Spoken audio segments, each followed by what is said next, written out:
திரு உதயநிதி ஸ்டாலின் அவர்கள் 100 ஆண்டுகள் நலமுடன் வாழ வேண்டும் என வாழ்த்தி மகிழும் வி. செந்தில் பாலாஜி, கரூர் மாவட்ட கழக செயலாளர். மிஸ்டர் கோல்ட் கடலை எண்ணெய் தான் வாங்குறேன். ஏன் தெரியுமா? சாதாரண ஆயிலை விட சமையல் டேஸ்டாவும் இருக்கும், ஹெல்தியாவும் இருக்கும். No compromise. உங்க சைடுலயும் எங்க சைடுலயும். GT Holidays, South India's #1 travel brand. IBC Tamil நேயர்களுக்கு வணக்கம். இன்றைய நேர்காணலில் நம்மோட அரசியல் ஆய்வாளர் திரு பெருமாள்மணி இணைந்திருக்கார். பேசலாம். வணக்கம். செங்கோட்டையன் தாவேக்கால இணைஞ்சிட்டாரு. இந்த இணைவு எப்படி பார்க்குறீங்க? உங்களுடைய முதல்கட்ட கருத்து இந்த இணைவில் செங்கோட்டையன் மாதிரியான ஒரு ரீஜனலில் ஸ்ட்ராங்காக இருக்கிற ஒரு ஆள் விஜய் கிட்ட போய் சேர்றது இல்லை, அதிமுகவில் இன்றைக்கி இப்போது ஜெயலலிதா மரணத்துக்கு பிறகு வெளியேற்றப்பட்டவர்களில் ஐயா டிடிவி ஒரு அமைப்பாக இயங்கி வராங்க. அடுத்து ஐயா ஓபிஎஸ் ஒரு அமைப்பாக இயங்கி வராங்க. அடுத்து சமீபத்தில் நீக்கப்பட்டவர் செங்கோட்டையன். இதுக்கு இடையில் பல பேர் நீக்கப்பட்டிருக்காங்க, சேர்க்கப்பட்டிருக்காங்க, அதெல்லாம் வேறு. ஆனால் அந்த 3 பேரில் யார் ஒருத்தர் ஐயா விஜய்கிட்ட போனாலும் அது தன்னளவில் தாவேக்காவை அதீதமாக பலப்படுத்திடும் அப்படிங்கிறது தான் என்னோடய பார்வை. இதை நான் ஊடகங்களில் கடந்த 4-5 மாதங்களாகவே திரும்ப திரும்ப சொல்லிகிட்டே தான் வந்தேன். பல ஊடகங்களில், தொலைக்காட்சிகளில் எல்லாத்துலேயுமே இதை நான் பதிவு பண்ணியிருக்கேன். இப்போ இந்த 3 பேரில் யார் பேருந்தாலும் அது நடந்திருக்கும். ஆனால் ஐயா டிடிவி ஒரு கூட்டணிங்கிற அளவில் தான் போயிருக்க முடியும். ஐயா ஓபிஎஸ்க்கு அந்த ஒரு வாய்ப்பு இருந்தது. ஆனால் அவருமே இப்போ ஒரு தனி இயக்கம்ங்கிற அளவில் போகிறாரு. ஆனால் ஐயா செங்கோட்டையன் ஒரு இயக்கமாக போய் அவங்களுக்கு சப்போர்ட் பண்ணுறதை விட இப்போ அந்த அமைப்புக்குள்ளேயே போகிறது இருக்குல்ல, அது தமிழக அரசியலில் ரொம்ப பாரதூரமான விளைவுகளை ஏற்படுத்தும். ஆக்சுவலாக அது தமிழக அரசியலில் புரட்டி போடுற ஒரு நிகழ்வு. அவ்வளோதான். இவ்வளவு நாளும் இருந்த தமிழக அரசியல் இனி இல்லை. முன்னேற்ற கழகங்களின் அரசியலில் ஒரு பெரிய மாற்றம் தான் இந்த நிகழ்வு. அது ஒரு சாதாரண நிகழ்வு கிடையாது. அதாவது ஐயா செங்கோட்டையனுக்கு என்ன சிறப்புன்னு பார்த்தீங்கன்னா, கரிஷ்மேட்டிக் லீடர்ஷிப் கிரவுண்டில் எப்படி இயங்கும்னு அவருக்கு தெரியும். இப்போது ஜெயலலிதா அம்மாவோட ஆளுமை கிரவுண்டில் எப்படி இயங்குச்சு, எம்ஜிஆர் ஐயாவோட ஆளுமை கிரவுண்டில் எப்படி இயங்குச்சு அப்படின்னு அவருக்கு தெரியும். 25 வயசில் ஐயா எம்ஜிஆர்கிட்ட போய் நின்ன ஒருத்தர் 75 வயசில் போய் ஐயா விஜய்கிட்ட போய் நிற்கிறதுக்குள்ள அந்த வேறுபாடு இருக்குல்ல, அது ரொம்ப. ஏன்னா இவர் 3வது தலைமுறை நடிகர்னு பார்த்தீங்கன்னா, எம்ஜிஆர் சிவாஜி, ரஜினி கமல், விஜய் அஜித் அப்படிங்கிறதுல இது 3வது தலைமுறைன்னு வைங்க. 25 வருஷம் ஒரு தலைமுறைன்னு வச்சுக்கோங்க. அன்றைக்கி 25 வயசில் இவர் போய் ஐயா எம்ஜிஆர் தலைமையை ஏற்றுக்கொண்டதற்கும் இன்றைக்கு 75 வயசில் ஐயா விஜய் தலைமையை ஏற்பதுங்கிறது ஒரு குறிப்பிடத்தக்க நிகழ்வு. மிக மிக முக்கியமான ஒரு நிகழ்வு. இது ரொம்ப நம்ம அப்படி சாதாரணமாலாம் கடந்து போயிட முடியாது. அங்கே ஒரு பயங்கரமான எனர்ஜி இருக்குது, இங்கே ஒரு பெரிய அனுபவம் இருக்குது இல்லையா? அவர் செயல்திட்ட அவரால் ஒரு தேர்தல் அறிக்கையை எப்படி கொண்டாடணும்னு தெரியும், வாக்குறுதிகள் என்ன கொடுக்கணும்னு தெரியும், கூட்டணி பேச தெரியும், யாரோட உயரம் என்னன்னு தெரியும், யாருக்கு எங்கே ஓட்டு இருக்குன்னு தெரியும். தமிழ்நாட்டோட ஜாகிரபியை தன்னோட உள்ளங்கையோட ரேகை போல் தெரிஞ்சவர் ஐயா செங்கோட்டையன். தமிழ்நாடு முழுக்க இருக்கிற அஇஅதிமுக கேடரோட 88லேருந்து அவர் இன்றைக்கி வரை தொடர்பில் இருக்கார். ஜெயலலிதாவோட ஒரு டூர் பிளான்னா எல்லோரும் இவர்கிட்ட தான் பேசுவாங்க இல்லையா? அதானே முறை. அவங்க கடைசியாக ஹெலிகாப்டர் பயணம் வைக்கிறது வரைக்கும் இவர் தான் டூரை பார்த்தாரு. அப்போ என்னென்னா, தமிழ்நாடு முழுக்க இருக்கிற எல்லா மாவட்ட, ஒன்றிய, நகர, பேரூர் செயலாளர்கள் எல்லாரையும் அவருக்கு தெரியும். யோசிச்சு பாருங்கள், நீங்கள் ஒரு நிறுவனத்தை ஆரம்பிக்கிறீங்க, அந்த நிறுவனத்தோட வைஸ் பிரசிடென்ட் பொசிஷனில் இப்படி ஒரு பழுத்த அனுபவம் உள்ள ஒருத்தர் உட்கார்ந்தாருன்னு வைங்க, எவ்வளோ ஈஸியாக கரெக்ட் பண்ணி கொண்டு போவார். இதில் ரொம்ப கவனிக்க வேண்டிய விஷயம் என்னென்னா, ஐயா விஜய்க்கு நம்பர் 2வாக இருக்கக்கூடிய புசி ஆனந்த் தமிழ்நாட்டை சேர்ந்தவர் கிடையாது. ஏன்னா அவரோட பொலிட்டிக்கல் ஆஸ்பிரேஷன் இங்கே இல்லை இல்லையா? அந்த டீமே இப்போ தான் அப்படி எல்லாம் ஐயா விஜயோட அந்த இதில் அப்படி எல்லா சின்ன பசங்களும் அப்படி எல்லாம் ஒன்றா சேர்ந்து ஒவ்வொரு வீட்லேயும் ஒரு பையன், அவனுக்கு ஓட்டு இருக்கோ இல்லையோ, ஒரு பையனோ ஒரு பொண்ணோ ஏதோ ஒரு வீட்டுக்குள்ளே அவங்க ஃபோனை வச்சுக்கிட்டு டிவிக்கேன்னு கத்திட்டு இருந்தாங்க. அதே மாதிரி அந்த ரசிகர்களாக இருந்தவர்கள் மாவட்ட நிர்வாகிகளாக இருந்தாங்க. தலைமை கழக நிர்வாகிகளும் ரொம்ப ஒப்பீட்டு அளவில் ரொம்ப இளமையானவர்கள், வெவ்வேறு இடங்கள்லேருந்து சேர்ந்தவர்கள். அப்படி ஒன்று திரண்டு நிற்கும்போது ஐயா செங்கோட்டையன் மாதிரி ஒருவர் போய் சேர்றதுங்கிறது பெரிய விளைவுகளை ஏற்படுத்திடும். நம்ம கடைசியாக பேசும்போது நீங்கள் சொன்னீங்க, தாவேக்காவினுடைய அரசியல் அப்படின்றது வந்து முன்னேற்ற கழகங்களுடைய அரசியல் வந்து வித்தியாசமாக தான் இருக்குது அப்படின்னு சொல்லிட்டு நான் வந்து அந்த நேர்காணலை முடிக்கும் போதே, அந்த உரையாடலை முடிக்கும் போதே சொல்லியிருந்தேன். அது வித்தியாசம்னு சொல்கிறதுல வந்து எனக்கு சில மாற்று கருத்துக்கள் இருக்குது, நம்ம தொடர்ந்து பேசுவோம் அப்படின்னு சொல்லிட்டு. ஒரு 50 ஆண்டுகளுக்கு மேலே அதிமுக மாதிரியான ஒரு முன்னேற்ற கழகத்தில் அந்த கட்சியினுடைய எல்லா வரலாற்று நிகழ்வுகள்லையும் இருந்தவர், அந்த கட்சியினுடைய பல திருப்பு முனைகளுக்கு காரணமாக இருந்த ஒருத்தர் தாவேக்காவுக்கு போயிருக்கிறார். அது நீங்கள் வந்து கொண்டாடுறீங்க.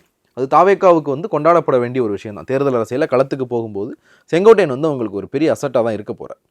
இதில் எங்கே இந்த வித்தியாசம் வந்தது? எந்த வித்தியாசம் வருதுன்னு கேட்குறீங்க?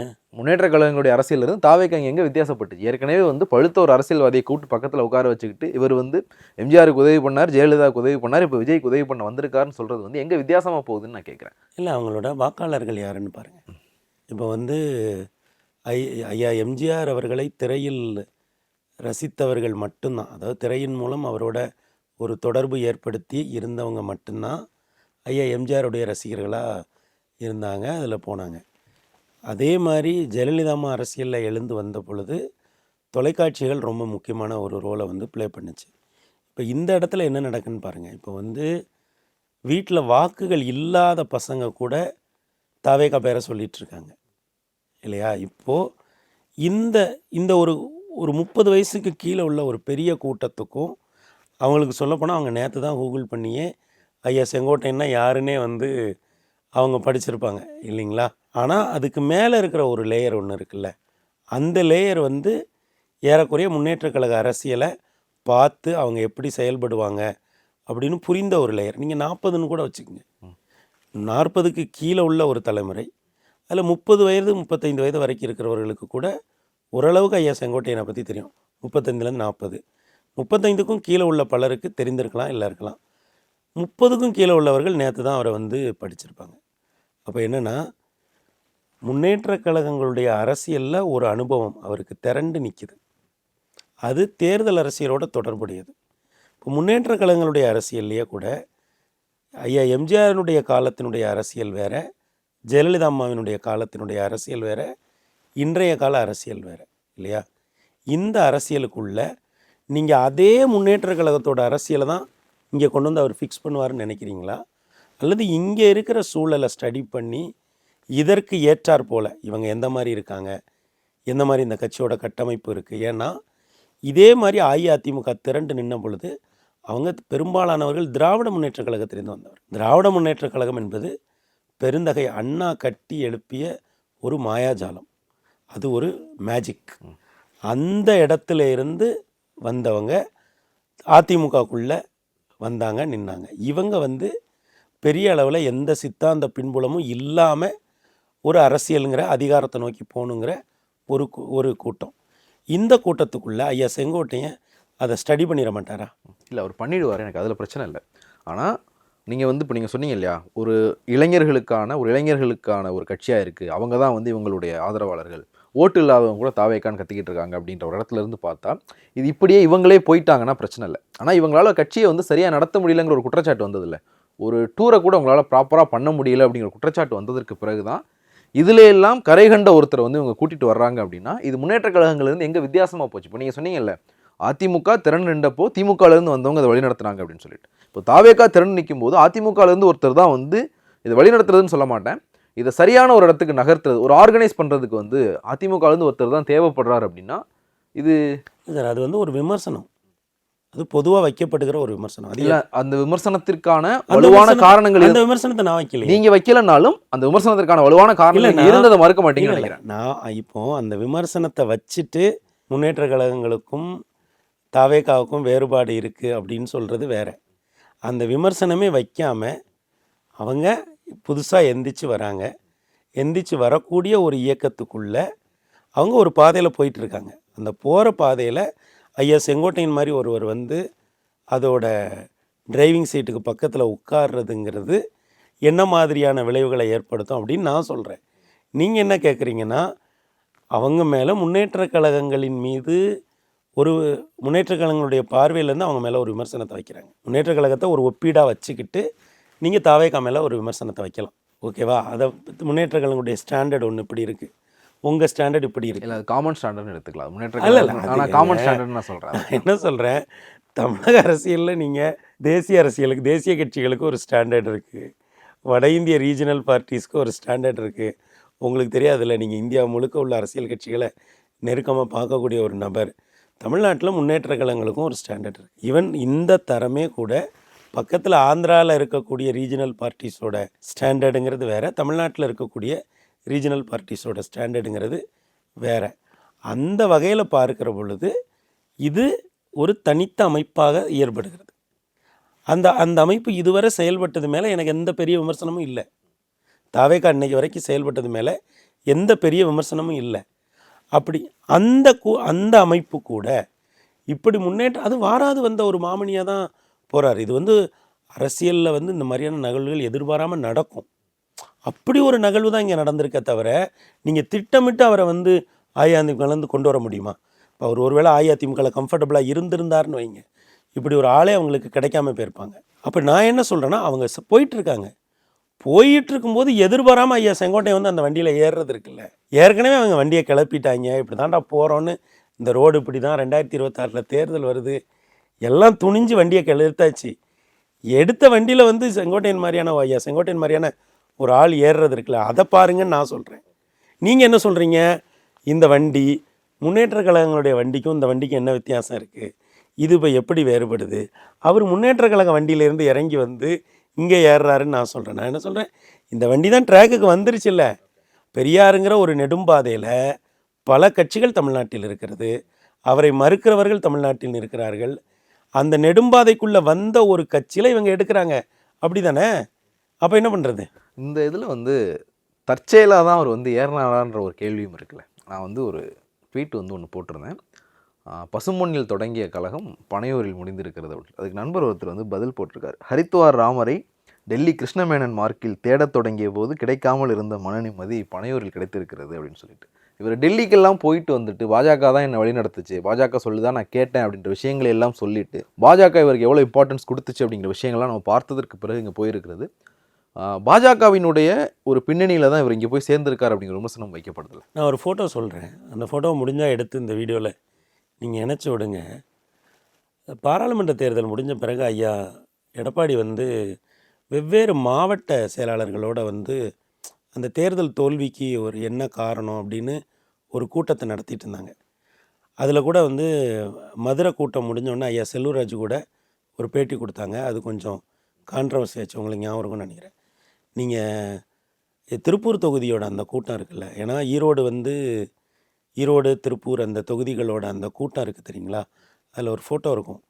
நிர்வாகிகள் இப்படி உட்காந்துருப்பாங்க, அஇஅதிமுக இன்றைய நிர்வாகிகள், மாவட்ட கழக நிர்வாகிகள்லாம் இங்கே பின்னால் உட்காந்துருப்பாங்க.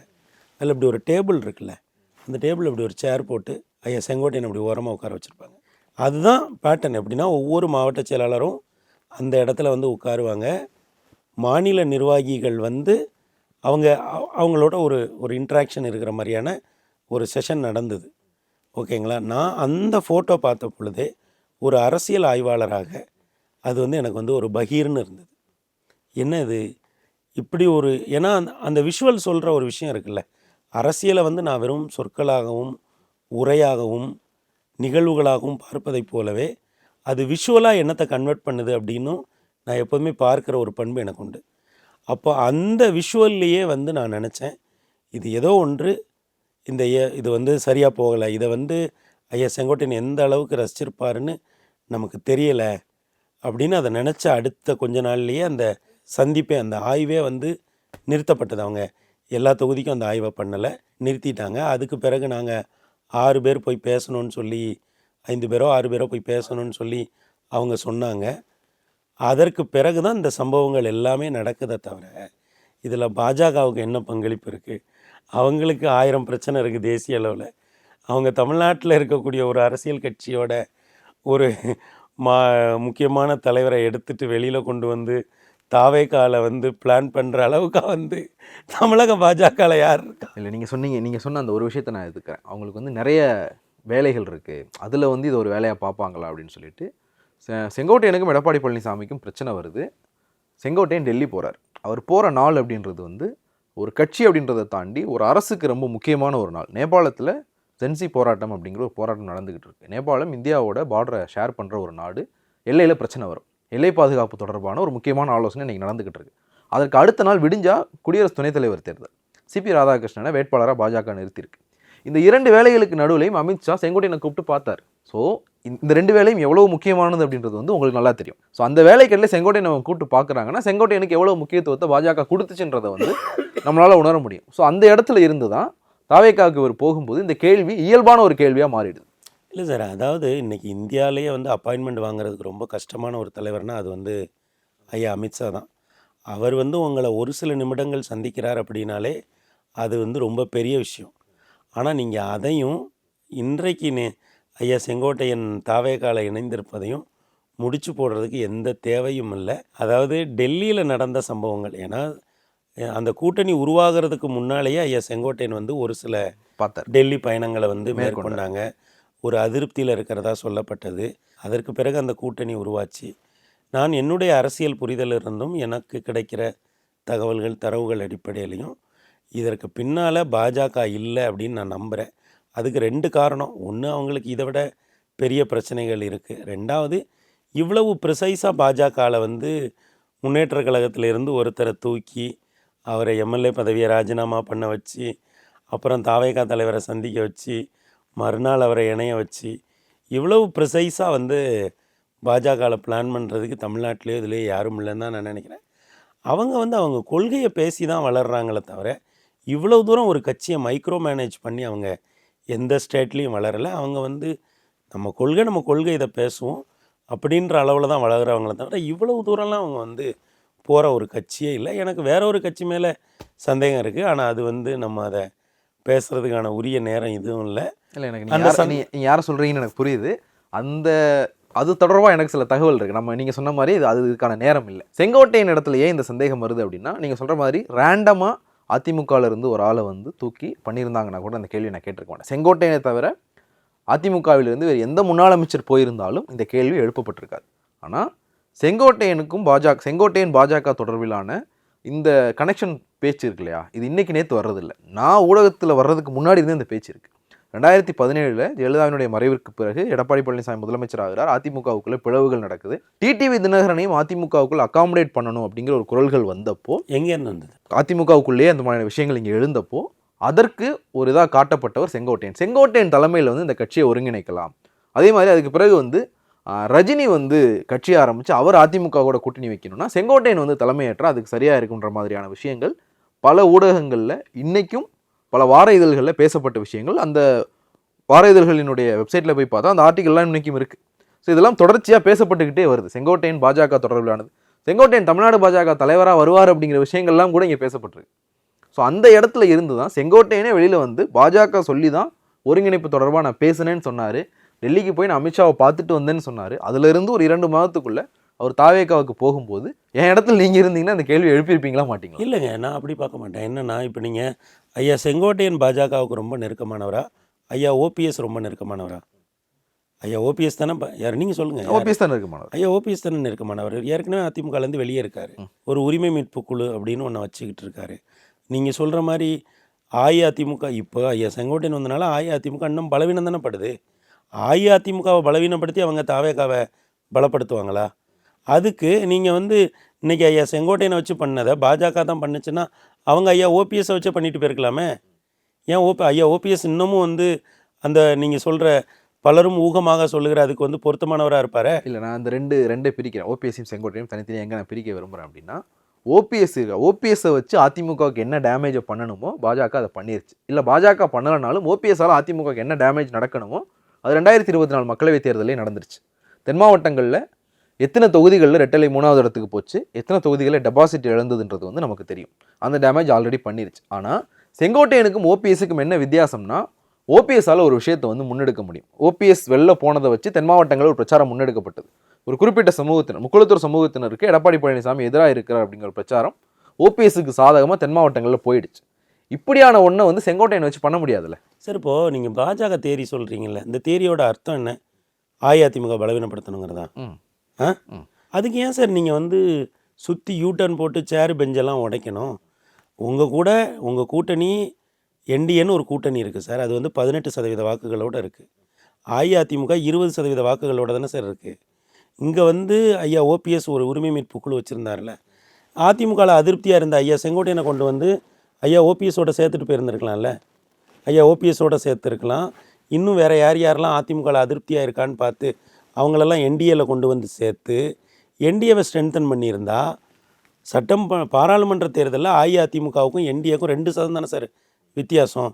அதை இன்னும் அதிகப்படுத்துறதுக்கு என்ன வேலை பார்க்கணும் அப்படிங்கிற வேலையை பார்த்துக்காம இந்த என்டிஏவை கலைச்சி இதில் இருந்த கட்சிகளெல்லாம் வெளியே அனுப்பிட்டு அஇஅதிமுகவை கூட போய் கூட்டணி வச்சு அப்புறம் அதில் இருக்கிற ஒரு தலைவரை கொண்டு போய் தாவேகா கூட சேர்த்து எதுக்கு சார் இவ்வளோ ரிஸ்க் எடுக்கணும்? நீங்கள் சொன்ன அந்த இதை பண்ணியிருந்தா எடப்பாடி பழனிசாமி கொங்கு மண்டலத்தில் ஒரு பெரிய தியாகியான ஒரு இமேஜ் வந்து அவருக்கு வந்திருக்கும். பாஜக அவர் எவ்வளோ குறிவைக்குது பாருங்க அப்படின்னு சொல்லிட்டு. இப்போ அது இல்லை. எடப்பாடி பழனிசாமி செங்கோட்டையன் மாதிரியான ஒரு சீனியரை வெளியில் தூக்கி போட்டார் அப்படிங்கிற ஒரு இமேஜில் இப்போ வந்திருக்கு. இது ரெண்டுக்குமான வித்தியாசம் உங்களுக்கு நீங்கள் புரிஞ்சுக்கல சார். முதல்ல நீங்கள் எனக்கு இதை சொல்லுங்கள், பாஜக தான் இதை பண்ணணும்னா ஏன் சார் இவ்வளவு சுற்றி அவங்க என்டிஏவையே ஸ்ட்ரென்தன் பண்ணிட்டு போயிருக்கலாம் சார். என்டிஏலையே வெவ்வேறு ஆட்கள் இல்லை, நான் என்டிஏவை ஸ்ட்ரென்தன் பண்ணுறதுக்கான இதை தான் நான் சொல்லிட்டேன். என்டிஏவை செங்கோட்டையனை வெளில கொண்டு வந்து என்டிஏவை ஸ்ட்ரென்தன் பண்ணியிருந்தாங்கன்னா எடப்பாடி பழனிசாமி இன்னும் பலம் பெற்றிருப்பார் நான் சொல்கிறேன் சார். உங்களுக்கு என்டிஏ தரப்பில் ஐயா அண்ணாமலை இருக்காரு சரிங்களா. இன்னமும் நீங்கள் வந்து இன்னமும் வேறு சில மேற்கு மாவட்ட தலைவர்கள் கூட அதிருப்தியில் இருக்கிறதா நீங்கள் சொல்கிறீங்க அப்படின்னா இன்றைக்கி வந்து நான் யாரையும் சொல்லலை அப்படி இல்லை சார். ஒரு சில மேற்கு மாவட்ட ஊடகங்கள்லாம் எழுத தானே செய்கிறாங்க. நான் என்ன சொல்கிறேன், இன்றைக்கி கூட வழக்கு இருக்குது, ரெட்டலை வழக்கு இருக்குது, பல விஷயங்கள் இருக்குது சார். நேரடியாக பாஜக பண்ணணும்னு நினச்சா பண்ணதுக்கு தேவையான பல விஷயங்கள் இருக்கிற போது அதை எதையுமே பண்ணாமல் அவங்க ஏன் சார் இப்படி சுற்றி வளைச்சி ஐயா செங்கோட்டையனை இப்படியே கூட்டிகிட்டு போய் தாவேக்கால சேர்க்க போகிறாங்க சார்? நான் அதுக்கு ஆல்ரெடி பதில் சொல்லிட்டேன். இப்போ நீங்கள் சொன்ன மாதிரி இரட்டையிலே வழக்க வச்சு எடப்பாடி பழனிசாமி இங்கே ஏதாவது கார்னர் பண்ணாங்கன்னாலும் 2017 வந்து ஆர்கே நகர் இடைத்தேர்தலில் இப்போ டிடிவி தினகரனுக்கு ஒரு பிம்பம் இருந்ததில்ல, பாஜக இவரை தான் குறி வச்சு அடிக்குது. அப்படியான ஒரு இடத்துக்கு எடப்பாடி பழனிசாமியை பாஜகவே நகர்த்தி இருக்கும் சார். அதாவது நீங்கள் வந்து ப்ராக்டிக்கலாக அரசியல் ப்ராக்டிக்கலாக என்ன வரும் அப்படிங்கும்போது நீங்கள் பெர்செப்ஷனுங்கிற ஒரு இடத்துக்குள்ளேருந்து அதை பார்க்குறீங்க. ஒன்ஸ் பாஜக வந்து இப்படி வந்து ஒரு இடத்துல போகணுன்னு முடிவு பண்ணிட்டாங்கன்னா அவங்க பெர்செப்ஷனை பற்றிலாம் யோசிக்கவே மாட்டாங்க.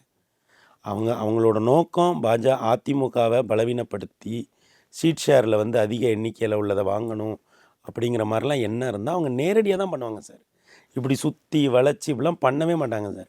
நான் ஒரு சின்ன விளக்கம் சொல்லுங்கள். ஷீட் ஷேரிங்காக அதிக சீட் வாங்கணுன்றதுக்காக அதிமுகவை பாஜக பலவீனப்படுத்துதுன்னு நான் சொல்லலை.